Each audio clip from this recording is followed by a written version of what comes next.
কাপড় দিয়ে দু চোখ বাঁধা, হাতে বিভিন্ন ভাস্কর্য তৈরির বেতসহ নানা উপকরণ।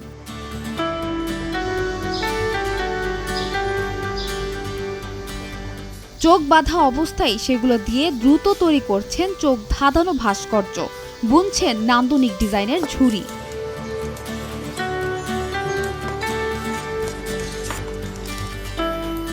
একাত্তর বছর বয়সী ইয়াং জিনবাং, যিনি 50 বছরেরও বেশি সময় ধরে এই বেত শিল্পের সাথে নিযুক্ত রয়েছেন।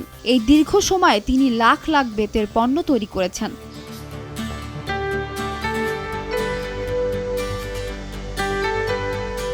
কিন্তু জিনবাং এই কাজে এতটাই পারদর্শী যে তিনি বেত দিয়ে যে কোনো শিল্প চোখ বাঁধা অবস্থায়ও তৈরি করতে পারেন। তার হাতে যে শিল্পটি রয়েছে তা তিনি মাত্র 4.5 মিনিটে সম্পন্ন করে তাক লাগিয়ে দিয়েছেন।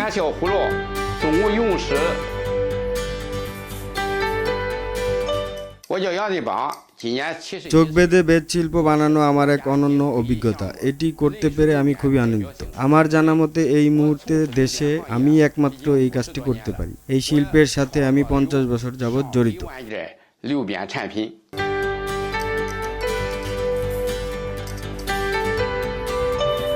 চীনের শানডং প্রদেশে লাখ লাখ ভাস্কর্য তৈরির পর জিনবাং বিভিন্ন বেতের সাহায্যে 4 মিটার উচ্চ স্থাপনা বানিয়ে বিখ্যাত হয়ে ওঠেন। সিম্বিয়াসিস নামে শিল্পটি তৈরি করে ব্যাপক আলোচনার জন্ম দেন তিনি, যার ওজন 1000 কেজি, দৈর্ঘ্য 38 মিটার, উচ্চতা 4 মিটার।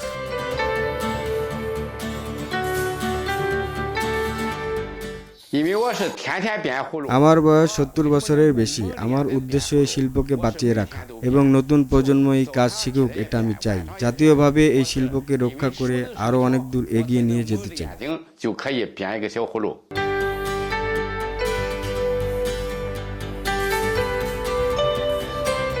2009 সালে চীনের এই বেত শিল্প জাতীয়ভাবে স্বীকৃত হয়েছিল। সঞ্জনা তাবাসসুম, ভোরের কাগজ।